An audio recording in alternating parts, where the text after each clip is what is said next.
कृपया अपने नेत्रों को बंद कर लीजिए और अपना संपूर्ण ध्यान अपने आप पर ले आइए, क्योंकि आप स्वयं ही स्वयं को आनंद देने में समर्थ हैं। सारा जगत मिलकर भी हमें उस आनंद का अनंतवां भाग भी देने में समर्थ नहीं है।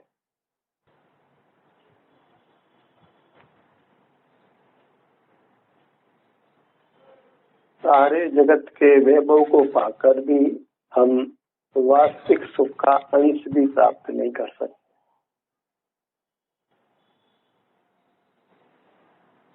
हम हमारे लिए स्वयं ही आनंद स्वरूप है, आनंद दाता है। हमारा सूक्ष्म से सूक्ष्म भाग भी हमें अविनाशी असीम आनंद देने में समर्थ है।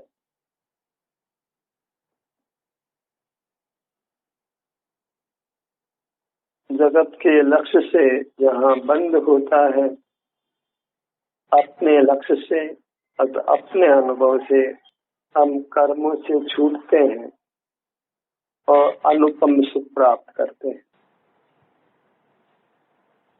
इंद्रिय ज्ञान जहाँ हमें घोर दुखों में डालता है, वह संवेदन हमें अपार सुख को देता है।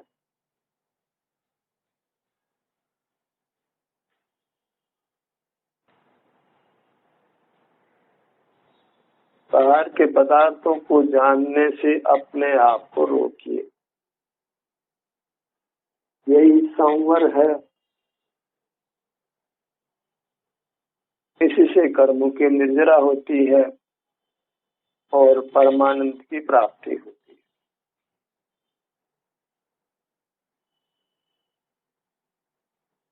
है। इस परमात्मा का जगत के साथ ये ज्ञायक संबंध नहीं है। इंद्रियों को पाकर ही हम ज्ञेयों को जानते हैं और रागादिक उत्पन्न कर अपने संसार को बढ़ाते हैं।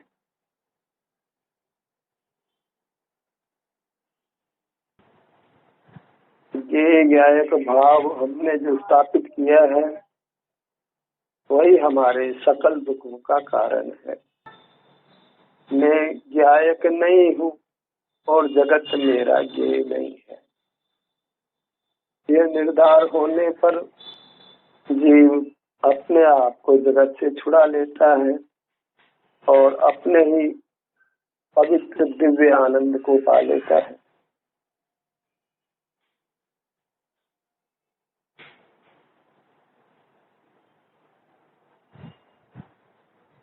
एक बार अपने सुख का आस्वादन करके देखिए। अपने सिर से पांव के मध्य स्थित होकर देखिए।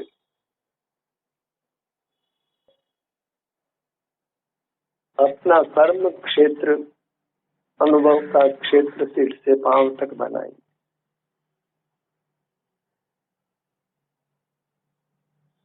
इससे दूर जाने वाला उपयोग सुख से रहित हो जाता है, क्योंकि सुख सिर से पांव तक ही पाया जाता है।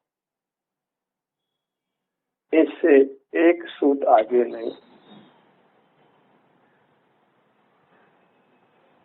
विवेक के मार्ग से हम यदि बाहर चले गए हैं तो लौटकर अपने में आ जाना है। इससे ही हमें दुखों से रक्षा होगी और सुख की प्राप्ति होगी।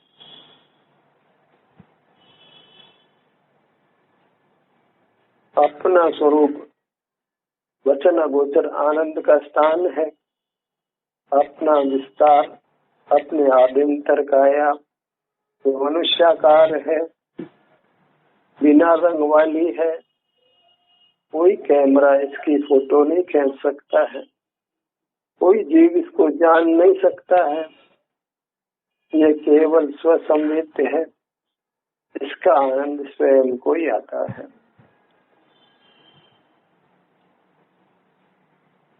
आप ही असीम शांति का असीम निराकुलता का, वितरागता का अनुभव करता है, जीवन धन्य हो जाता है, सर्व दुखों से मुक्ति हो जाती है। अपने में उपस्थित रहना, जो अपने में उपस्थित नहीं है वही एब्सेंट माइंडेड, अनुपस्थित अर्थात पागल है, खो गया है, भटक गया है। जो अपने से दूर चला गया है वो कुशील है, भटक गया है और नाना दुखों को भोगता है। जो स्त्री अपने पति का घर छोड़कर बाहर चली जाती है, निशांत होकर वह नाना दुखों को भोगती है, अपने सर्व सुख को खो देती है। इसी प्रकार जो जीव अपने विस्तार रूपी घर को छोड़कर सुख की आशा से बाहर चला जाता है तो विषांत है और नाना दुखों को भोगता है।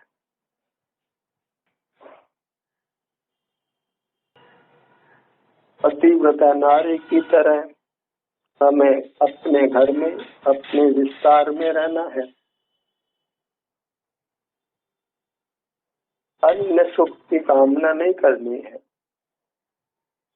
हम अन्य आनंद की कामना नहीं करनी है। हमारा पवित्र आनंद, दिव्य आनंद हमारे अपने विस्तार में, अपने क्षेत्र में है, जो शील है, पवित्र है, उत्तम है, अनुपम है। यहाँ शांति का, सुख का निवास है, दुख का लेश भी नहीं है। स्वाभिमान की, स्वावलंबन की जिंदगी है, किसी के आगे गिड़गिड़ाना नहीं है, किसी पर निर्भर रहना नहीं है, किसी की कृपा का मोहताज नहीं होना है, किसी की शुभकामना नहीं चाहिए, किसी की पूजा नहीं चाहिए, किसी का न उपकार करना है न अपकार करना है, न किसी को कुछ देना है न किसी को कुछ लेना है। जहाँ पर के साथ व्यवहार है वहाँ आकुलता है। सर्व पर के साथ व्यवहार को छोड़कर अपने आनंद में निमग्न रहना है। जो पर के साथ व्यवहार होता है वो मूर्त इंद्रियों के माध्यम से होता है। उसमें हाड़ मांस का बंधन चाहिए, हाड़ मांस की इंद्रिय चाहिए, जहाँ नियम से रोग भी है और मरण भी है, बुढ़ापा भी है। यहाँ इंद्रिया कुशल होती है और स्थिल हो जाती है, काम करना बंद भी कर देती है। जवानी में जो मस्त अच्छा काम करता है तो मृत्यु आते आते मानो स्मृति गायब से हो जाती है, वो अपने परिजनों को भी पहचानना बंद कर देता है। ऐसे ज्ञान से क्या लाभ है? ज्ञान की हीना दिखता ये को कहीं सुख नहीं देती।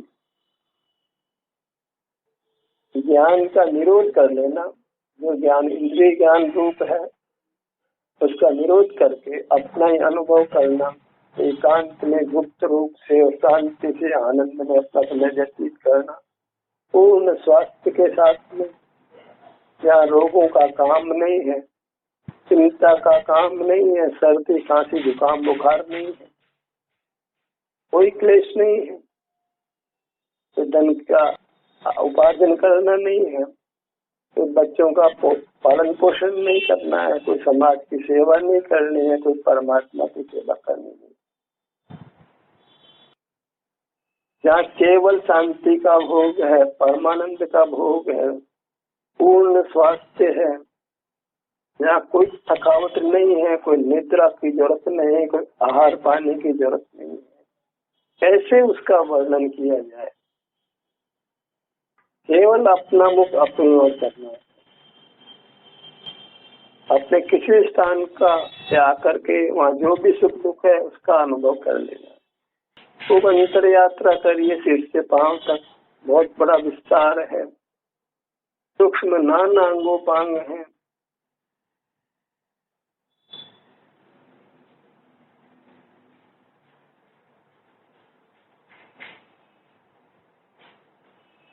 एक एक परमाणु के हिसाब से नापा जाए तो यहाँ असंख्यात प्रदेश सिमटे हैं। संख्या से माप नहीं है, इतना बड़ा विस्तार है। पहले हम इसको 5 या 7 फीट का कहें, और फिर भी एक एक स्थान पर हमें असीम आनंद देने की सामर्थ्य है। जहाँ आने से, जहाँ रहने से राग की कणिका भी उत्पन्न नहीं हो सकती, द्वेष की कणिका भी उत्पन्न नहीं हो सकती है, कोई कषाय, कोई पाप भाव पैदा नहीं हो सकता है, कोई इंद्रिय ज्ञान जन्म नहीं ले सकता है। केवल परमानंद का भोग होता है। बस अपने विस्तार से जुड़ जाइए, इतना ही तो कर्तव्य है। और जुड़ क्या जाइए, आप जुड़ ही जाओगे। आप तो जगत का मोह छोड़ दीजिए। जगत का मोह मैंने जगत के जानने का मोह छोड़ दीजिए। जगत जानने योग्य नहीं है, यह जग धोखे की ठाटी। फ्रॉड होगा, दुर्घटना होगी, स्वास्थ्य नष्ट होगा, बुढ़ापा आएगा, मरण होगा और दुर्गतियों में जाना होगा। मूर्त पदार्थों में कुछ सार नहीं है, वो सुख विहीन है, उनमें सुंदरता मत देखो, उनमें सुख की कामना मत करो। इंद्रियों को सुहावने लगने वाले पदार्थ एक क्षण मात्र में अपना रूप बदल लेते हैं और असुहावने लगने लगते हैं, और सुहावने लगते वक्त भी हमें शांति का अनुभव नहीं होता है। थोड़े समय में ही हम नकारात्मक वैल्यू मिलने लगती है। एक वस्तु का एक बार सेवन किया, दूसरी बार किया, तीसरी बार किया, उसके बाद तो हाथ जोड़ लेते हैं माफ को। Law of diminishing utility. जगत के जितने भी पदार्थ हैं उनसे जो उपयोगिता मिलती है वो गिरती भी मिलती है और बाद में नेगेटिव हो जाती है। उपयोगिता भी तब मिलती है जब हम तकलीफ में हो। दवा का लाभ तब होता है जब बीमार हो। भोजन स्वादिष्ट कब लगता है जब भूख की तकलीफ हो। पानी अच्छा कब लगता है जब प्यास की तकलीफ हो। बाहर के पदार्थ तो सुखदायक लगते हैं जब हम सुख भोग रहे हैं, अन्यथा वो सुखदायक भी नहीं लगते, दुखदायक ही लगते हैं। जो अपने सुख को भोग रहा है, अपने में लीन है, उसको सारा जगत दुखदायी लगता है। तो किसी भी कीमत पर उसका अणु मात्र भी लेने को तैयार नहीं, पर उनसे दूर भागता है। कुछ भी परिग्रह उसको स्वीकार नहीं है, क्योंकि परिग्रह से दुख होता है। वो अपने को ग्रहण करके ही परमानंद भोग रहा है, वो पर का भार क्यों अपने सर पे रखेगा, पराधीन क्यों होगा। पर ही है, उससे सुख होता है। वह स्वयं है, उससे सुख होता है। आप कभी दुख का कारण नहीं है, क्योंकि अपने से राग द्वेष नहीं होता, राग द्वेष पर से होता है। दो के बीच में राग द्वेष होता है। जहाँ द्वैत है वहाँ खुलता है, जहाँ अद्वैत है, जहाँ आप ही है, वहाँ परमानंद का भोग होता है।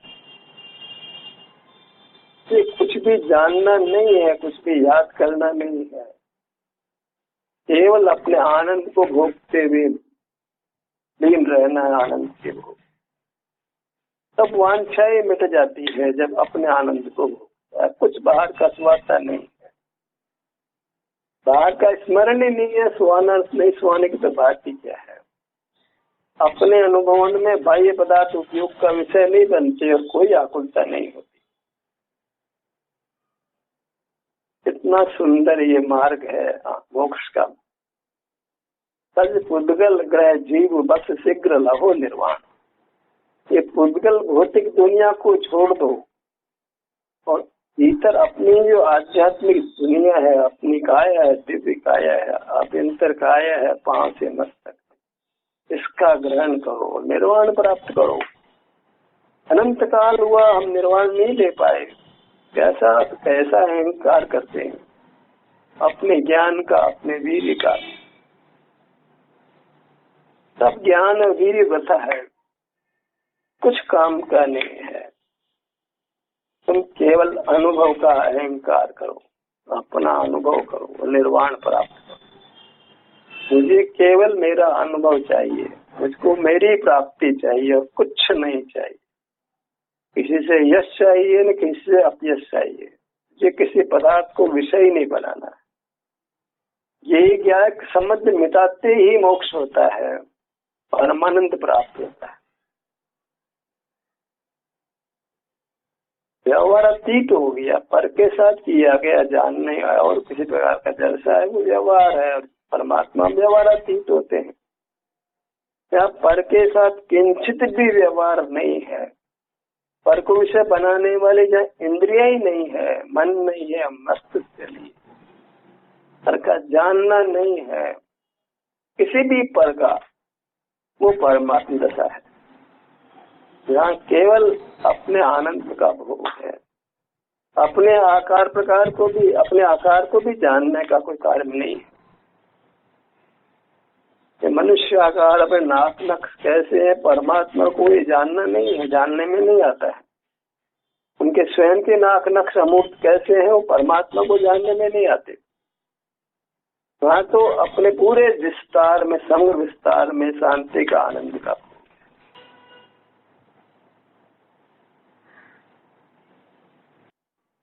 शुद्ध पदार्थ एक धर्मी होता है। यही एक सुख धर्मी है। परमाणु में भी, शुद्ध परमाणु में केवल एक स्पर्श होता है। जैसे हवा में केवल एक स्पर्श पाया जाता है। हवा में कोई रंग नहीं है, कोई गंध नहीं है, कोई रस नहीं है।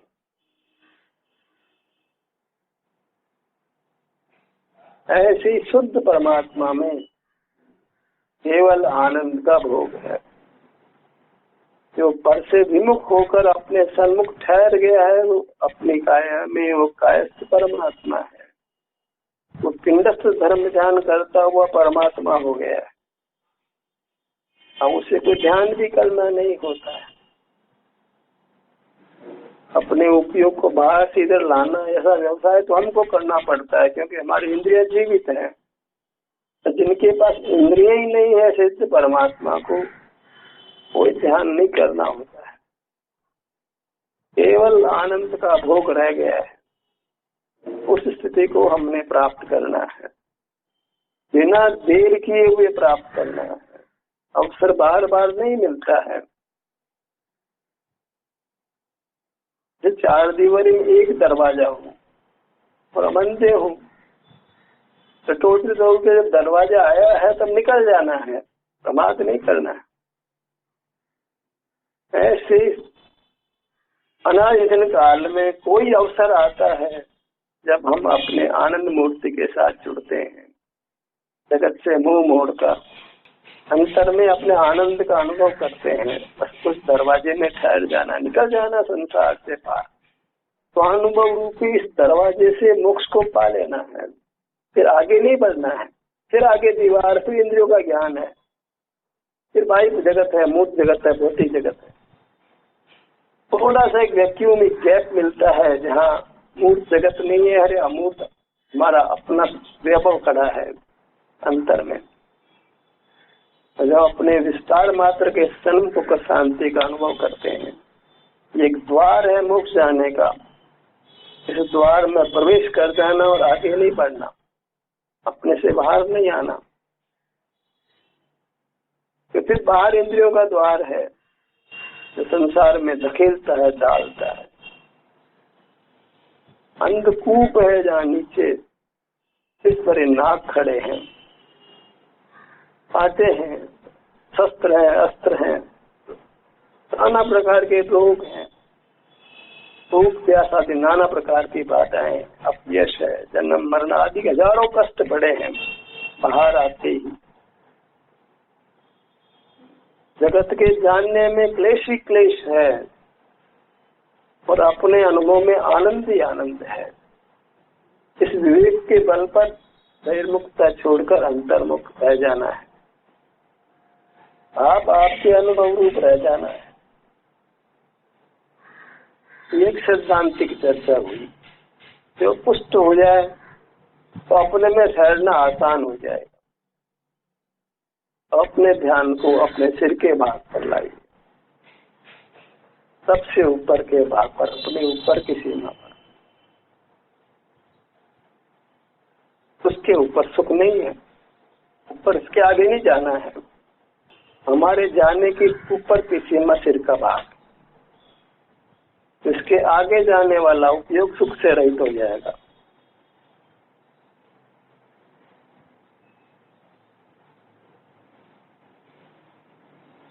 ललाट के भाग पर आइए।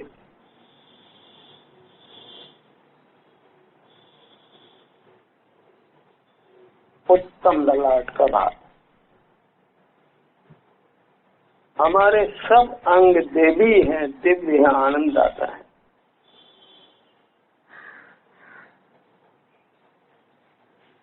एक एक अंग का नाम मंत्र है, उसको जपिए, वहां का आनंद लीजिए और मोक्ष में रहिए, आनंद में रहिए। और कोई मंत्र नहीं है। अपना नाम, अपने अंगों के नाम, बस यही मंत्र है जहाँ उनका स्मरण कर हम अपने अनुभव रूप हो जाते हैं।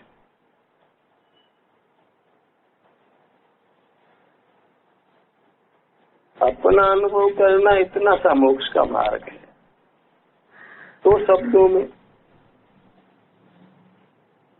जो हमारी स्पिरिचुअल बॉडी है, इनर बॉडी है तो बाई दे के बराबर ही। इनर तो अमूर्त के लिए इनर नाम दिया, मूर्त के लिए आउटर बाह्य नाम दिया।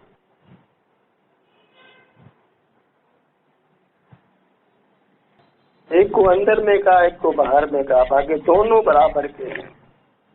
एक इंद्रिय क्रम में है, एक स्वानुभव क्रम में है। स्वानुभव क्रम में जो हमारा नाम है, हमारी काया है, उनके नाना अंगोपांग है, यही इन्हीं के नाम मंत्र है। शीघ्र मोक्ष जाना चाहते हैं तो इन्हीं का जाप करिए। किसी पर का जाप मोक्ष नहीं देगा, कभी नहीं देगा। पर दबा तो डूब गई, पर से आशा जो करे होते ही मर जाए। पराधीन सपने सुखना ही। पराधीनता में सारा जगत दुख मानता है। ये धर्म क्या, चिंतन क्या, सोचना क्या है। पर के भोग में कहीं सुख नहीं है। पर के भोग को, पर पदार्थ के भोग को जगत ही बुरा मानता है। जो अपना नहीं उसको जो भोगता है उसको दंड मिलता है। ये धर्म धर्म का क्या विचार करना है, स्पष्ट है। हाथ पर रखे आंवले की तरह बात साफ है कि जो हमारा नहीं है उसको विषय नहीं बनाना है, जो आप नहीं है उसको विषय बनाना अपराध है। दूसरे की गुप्ती को भंग करना है तो वो दंडनीय अपराध है। किसी की प्राइवेसी में, सीक्रेसी में इंटरफेयर करना एक कुशील है, लज्जास्पद है। इंद्रिय ज्ञान को इसलिए निंद बना है, वो जब तक जीवित रहेगा तो जीवित रहेगा। इसलिए इंद्रिय निरोध को ध्यान कहा गया। प्रथम से प्रथम क्या करता है मोक्ष जाने वाला? जितेंद्रिय जिन होता है। उससे क्या होता है कि मोह का उपशम होता है, फिर मोह का क्षय होता है, जीव परमात्मा हो जाता है। यहाँ मूर्त पदार्थों को जानना बंद किया, मूर्त पदार्थों से राग द्वेष होता था। मूर्त पदार्थ विषय नहीं बनते तो राग द्वेष नहीं होता, जीव वितराग हो जाता है। और जहाँ वितराग होता है वहाँ सुखी होता है, जहाँ राग होता है वहाँ दुखी होता है। अपने दोनों भावों के बात पर आइए, गुरु मध्य में आइए।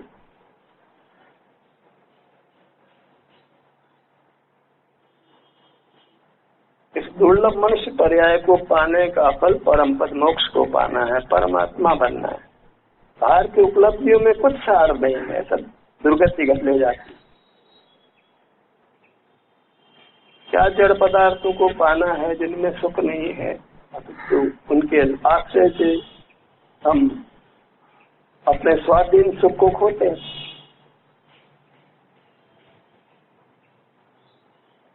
दोनों नेत्रों का भाग अनुभव में लीजिए, या कैसा सुख दुख है।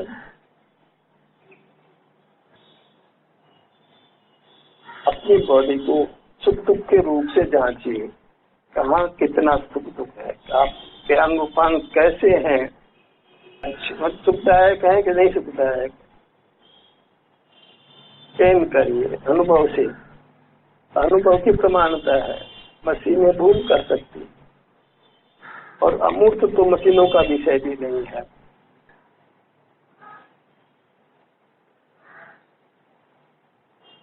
दोनों कानों का भाग,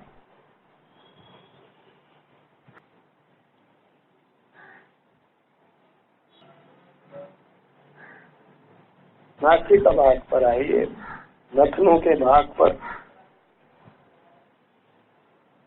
सब अंगोपांग सुखमय है, ऐसा हमें तो अपने विस्तार का अनुभव से स्पर्श करना है, वहाँ के सुख को शांति को भोगना है।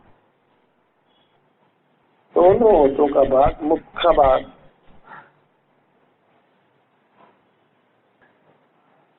दंत पंक्ति, जिह्वा, तालु, दोनों गाल, बुद्धि, पूरा मुखमंडल। ये मुखमंडल महत्वपूर्ण है कि यहाँ चारों पांचों इंद्रियां यहाँ स्थित क्षेत्र में पाई जाती है। इस स्थान से हमारा उपयोग बहुत बाहर जाता है, यहीं से अधिकांशतया हम सुख को छोड़ते हैं, सुख से दूर चले जाते हैं।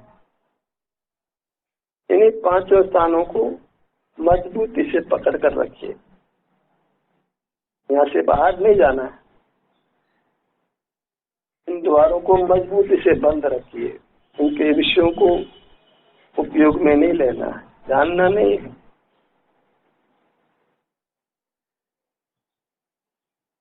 गर्दन का भाग, कंठ का भाग, अपने धड़ भाग को, विशाल धड़ के भाग को अनुभव में लीजिए।